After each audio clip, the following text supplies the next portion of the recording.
Guys, ari naman unit ni Migo de oh. So kailangan natin mag-ilis ng rim.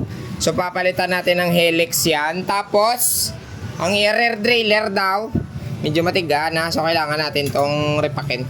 Medyo masapnot na daw mag-shifting eh. Tara, buksan muna natin to. And then tanggalin natin yung rim niya para at least mapalitan na natin. So tara. So eto pala mga guys ang iyang rim nga ikabit to. Helix. So ganito siya kalapad. Ayan, wait. Yan, ganyan siya kalapad. So yung una niya kasi, ano ba yan yung una niyang rim na nilagay? Parang walang pangalan ha, iksi lang eh. So yan, tanggalin muna natin to guys kasi nga, magpapalit tayo ng rim.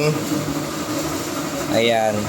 So, sa mga magtatanong anong alin yung to, ano dito, ang sukat is 6mm. Oo, 6mm na alin. Ayan. Natanggal na natin. So, kailangan tulak natin ito pa ibaba. Yan, wala na. Tanggal na yung wheelset niya. Yung harapan patanggal natin kay Boyalo Black. Grabe.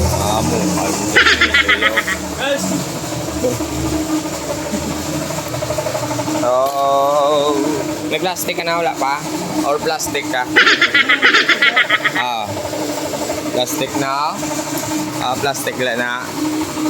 Grabe nga tsura do, plastic mo na.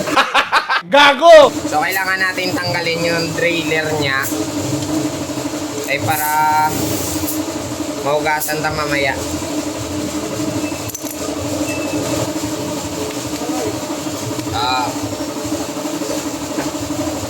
So natanggal natin yung kabila pa.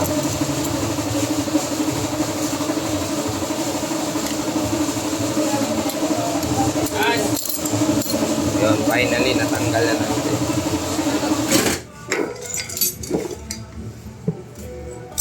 Di po, tatiga-tiga. Okay. Nice.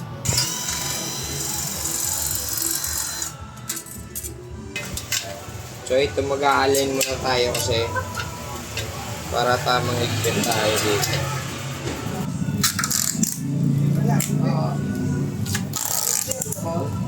So ito na guys, nakabit na natin yung wheelset niya. Ito na lang yung gagawin natin. Bubuksan muna natin to para at least malinisan. So let's go. Tanggal muna tayo guys ng kanyang pulley. Uy. Yan, lalaki ng pulley niya. Sa likod 15 siguro o 14. Tapos dito 13. Ayan. And then ito yung susunod natin.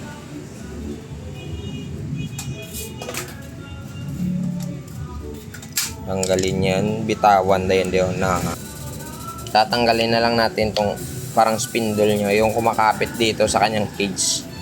Ito na. Wow, saktong-sakto yung pagpabukas ni Migo. Nag-umpisa na siya higko. So ayan na. Diba? Perfect na perfect. Na.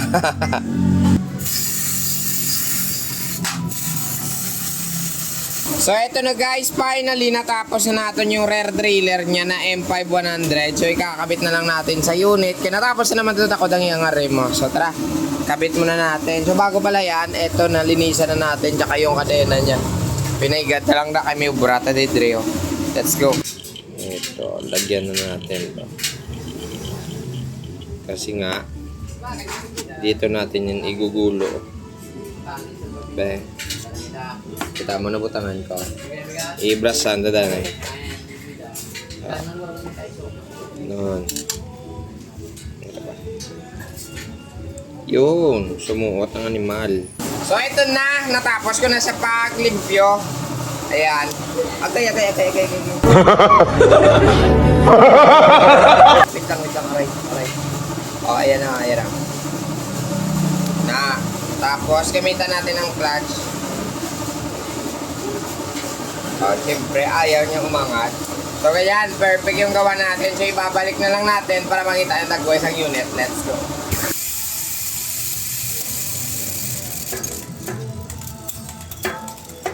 Okay. So ayan na guys, finally natapos na natin ang aton Mountain Peak Everest Pro sa pag-align, and then naglinis na rin tayo ng kanyang rear trailer. Boka namin sa animal yaw. Idol. Dire na lang kita hasta. Madagang salamat. Happy New Year.